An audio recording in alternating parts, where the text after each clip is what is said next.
Washington DC থেকে আমি দস্তগীর জাহাঙ্গীর আপনাদের সামনে নিয়মিত স্টেট ডিপার্টমেন্ট এবং হোয়াইট হাউস থেকে নিয়মিতভাবে উপস্থিত থাকার সর্বদাই চেষ্টা করি। যখন বিভিন্ন প্রশ্ন বাংলাদেশ নিয়ে যখন কোনো ধরনের প্রশ্ন আমরা উত্থাপন করতে পারি, তখন সেই বিষয় নিয়ে আমি নিজেই অ্যানালাইসিস করার জন্য আপনাদের সামনে উপস্থিত হই। বাংলাদেশের বর্তমান প্রেক্ষিত নিয়ে আজকে আমি এর যে পরিস্থিতি বাংলাদেশের, সেই পরিস্থিতির তৈরির প্রেক্ষাপট আমরা সকলেই জানি। কিন্তু বাংলাদেশের এই মুহূর্তে বাংলাদেশ সেনাবাহিনী তারা ইয়েতে বসলেন, তাদের মিটিং করতে বসবেন বা বসেছেন এই মুহূর্তে। আমাদের বাংলাদেশের বিভিন্ন পত্রপত্রিকা এসবগুলো প্রকাশ না করলেও আমাদের কাছে তাদের নোটিফিকেশন এবং ডকুমেন্টেশন আমাদের কাছে রয়েছে। বাংলাদেশের সেনাবাহিনী একটি দেশপ্রেমী সংগঠন এবং সেটা বাংলাদেশকে বহিঃশত্রুর আক্রমণ থেকে রক্ষা করার জন্য তারা প্রস্তুত যে কোনো সময়। সেখানে বর্তমান যে পরিস্থিতি, সেই পরিস্থিতিকে উত্তরণের জন্য সেনারা কি ধরনের কাজ করতে পারে প্রতিবাদের কথা বললেন। আমি যখন উপস্থিত ছিলাম হোয়াইট হাউসে, যখন পিএম মোদি, ভারতের প্রধানমন্ত্রী মোদি এখানে উপস্থিত ছিলেন এবং যুক্তরাষ্ট্রের সবচেয়ে জনপ্রিয় প্রেসিডেন্ট ডোনাল্ড ট্রাম্প ওনাকে বারবার বলছিলেন যে আমার বন্ধু প্রধানমন্ত্রী, এবং তারা দুইজন মিলে যে সংবাদ সম্মেলন আমাদের সামনে করেন, সেখানে আমি ব্যক্তিগতভাবে উপস্থিত ছিলাম।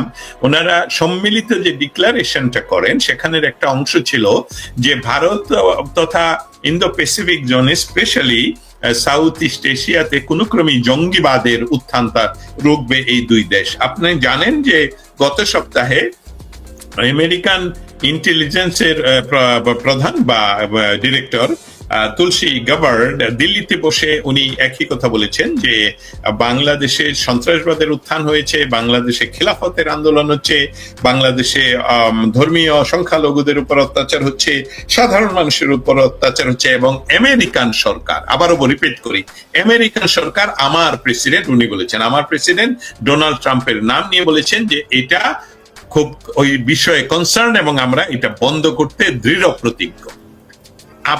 বাংলাদেশের বর্তমান সেনাদের যে মিটিং হবে এখন, এই মিটিংটা কি আপনি কি মনে করেন না যে এটা মার্কিন যুক্তরাষ্ট্রের কোনো প্রেশার আছে যে ওইখানে দ্রুত নির্বাচন, যাতে ডিসেম্বরের ভিতরে নির্বাচন দেওয়া হয় এবং সেখানে যাতে কোনো ক্রমেই জঙ্গিবাদের উত্থান না হয়? আপনি এই বিষয়ে এই আমেরিকান নাগরিক হিসাবে, আপনি একজন আমেরিকান নাগরিক, আপনি সিটি ইউনিভার্সিটি অফ নিউ ইয়র্কের একজন প্রফেসর, এবং বাংলাদেশের মানুষ আপনার কাছ থেকে জানতে চায় যে ডক্টর হোয়াইট হাউসের প্রেসারে কি এই সেনা সমাবেশ কিনা, সেনা মিটিং কিনা, এবং তারা কি করবে?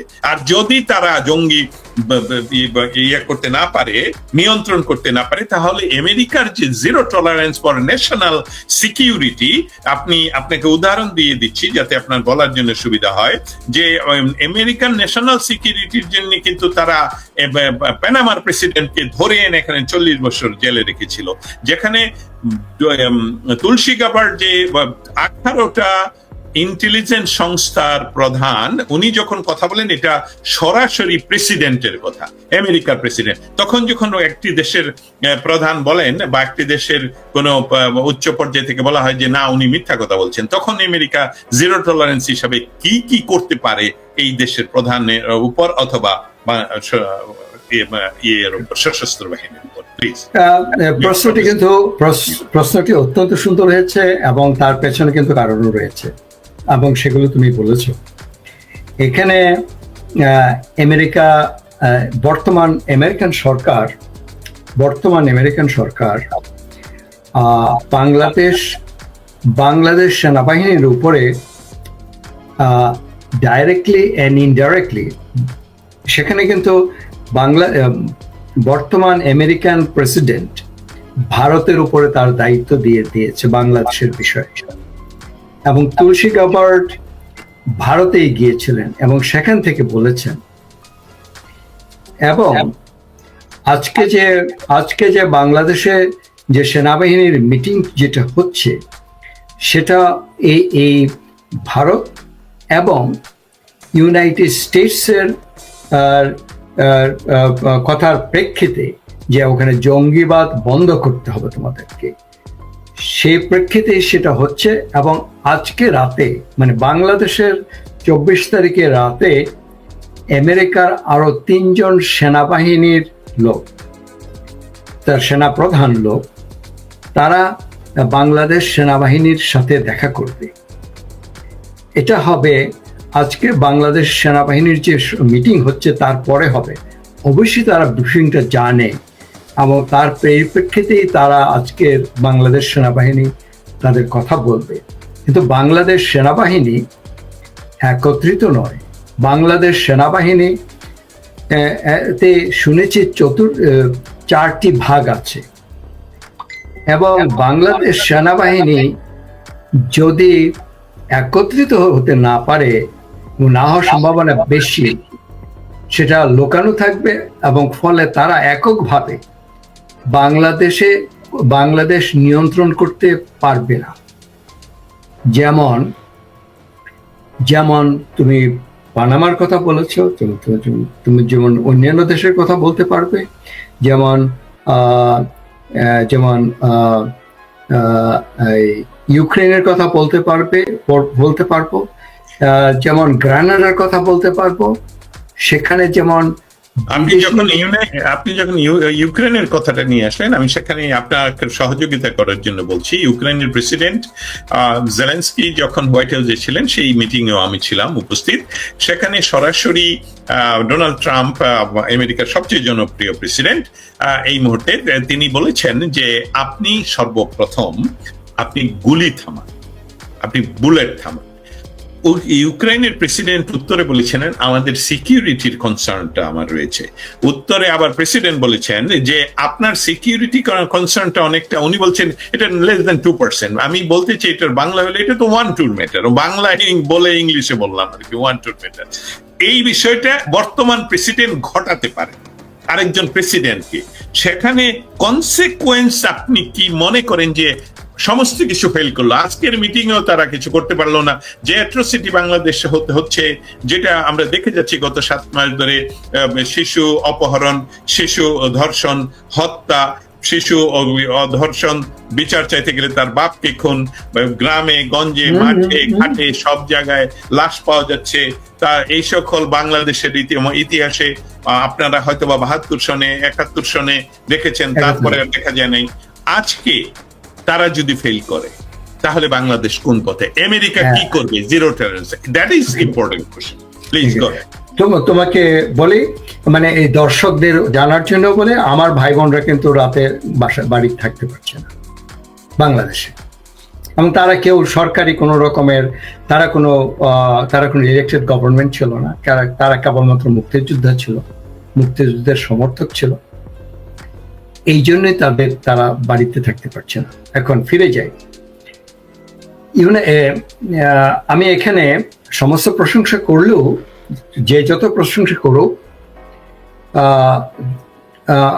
আমাদের প্রেসিডেন্ট সবকিছু যে ঠিক করবে সেটা আমি এই দেশের এখানে আমেরিকার প্রেসিডেন্টের বাংলাদেশ বিষয়টা হলো যে উগ্রবাদ তারা হতে দিবে না, উগ্রবাদকে তারা বন্ধ করবে। এই বিষয়ে আমেরিকার মৌলিক যে পলিসি, সেই পলিসি হলো জিরো টলারেন্স।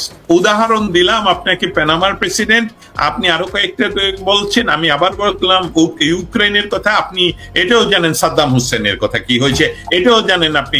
অতএব যদি বাংলাদেশ, যেই তথ্যটা আমাদের বাংলাদেশের মানুষেরা শুনতে চাচ্ছে, আমেরিকার সরকারের কথাকে অস্বীকার করলে কি কনসিকুয়েন্স হতে পারে বাংলাদেশে? এখানে বাংলাদেশ এই মুহূর্তে খুব, এটা আমেরিকার কাছে সবচেয়ে বেশি ইম্পর্টেন্ট হচ্ছে ইন্ডিয়া থেকে।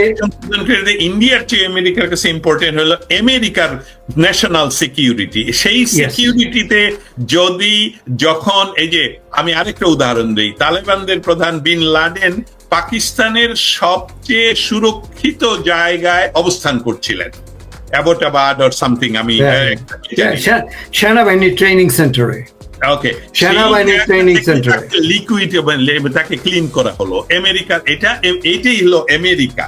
This is America, this is call America. আমি যখন আমেরিকাতে 2003 সনে ঢুকি, অনেকেই বলতো দিস ইজ আমেরিকা, আমি বুঝতে পারতাম না। Now I can tell that this is America, যে আমেরিকার জাতীয় নিরাপত্তায় যদি কোনো ধরনের সংশয়, যেটাকে তারা বলে কনসার্নের কোনো বাংলা নেই, সবাই আমরা বুঝবো শুধু কনসার্ন হিসেবে, তাহলে আমেরিকা মিন করে যে আমি তোমাকে আর থাকতে দিব না, because this is my concern, আমি এটাতে জিরো টলারেন্স। আপনি বাংলাদেশের সেনাবাহিনী, বাংলাদেশের বর্তমান উদ্ভট উটের পিঠে চড়া এই সরকার, তাদের কি কনসিকুয়েন্স হতে পারে যখন তারা বলে ও আমেরিকা মিথ্যা কথা বলছে, ও কি জানি ওনার নাম, আমি বলছি এখানে একটু সামারি করব আমি। হয়তোবা ইউনুসকে সরিয়ে নিবে ইত্যাদি হবে, কিন্তু বাংলাদেশ যে আফগানিস্তান হয়ে যাবে তাতে আমেরিকার কিছু যায় আসে না, ইউরোপেরও কিছু যায় আসে না, কারো কিছু যায়। এটা বাংলাদেশের মানুষের জন্য ক্ষতিকর হবে, এটা কেবলমাত্র বাংলাদেশের মানুষের জন্য ক্ষতিকর হবে। এখানে আমেরিকার যে প্রধান স্বার্থ সেটা হচ্ছে যে the talent from India to the United States, talents from the India Donald Trump কিন্তু বারবারই একই কথা বলছেন যে এই দেশ শুধু ট্যালেন্টদের জন্য হবে, এটা কিন্তু বলছেন। Yes, এবং শুধু তাই নয়, তাদের যে ইউএস এর যে একজন প্রধান উপদেষ্টা হয়েছে, সে বলেছে যে যাতে H-1B ভিসা কোনো রেস্ট্রিকশন না করে কেবলমাত্র মেধাভিত্তিতে দেওয়া হয়, এবং তার উদ্দেশ্য কথা বলছেন মনে হয় না, ইলন মাস্ক নয়, সেটা আরেকজন, সে আবার ভারতীয়, সে ভারত বংশোদ্ভূত, তাকে প্রদান করেছে। সে বলেছে যে H-1B ভিসা, H-2B ভিসা যাতে ইয়ার জন্য মেধাভিত্তিক দেওয়া হয়। আমেরিকার প্রধান সম্পদ হচ্ছে তার এখানের ইন্টেলেকচুয়াল ক্যাপাবিলিটি, এবং ইন্টেলেকচুয়াল ক্যাপাবিলিটি সবসময় আমেরিকাতে এসছে বাহির থেকে। এখন এই মুহূর্তে আমেরিকার যে ইন্টেলেকচুয়াল যে রেলম যেটা রয়ে গেছে, এটা হচ্ছে ভারতীয় নাগরিকদের দ্বারা, ভারত বংশোদ্ভূত দ্বারা কন্ট্রিবিউটেড, এবং আরো বেশি যাতে ভারত থেকে আসে, সেই জন্য সেটা হচ্ছে তাদের প্রধান, এবং সেই জন্যই ভারত থেকে মেধাবী মানুষ যাতে আরো বেশি করে আমেরিকাতে আসে।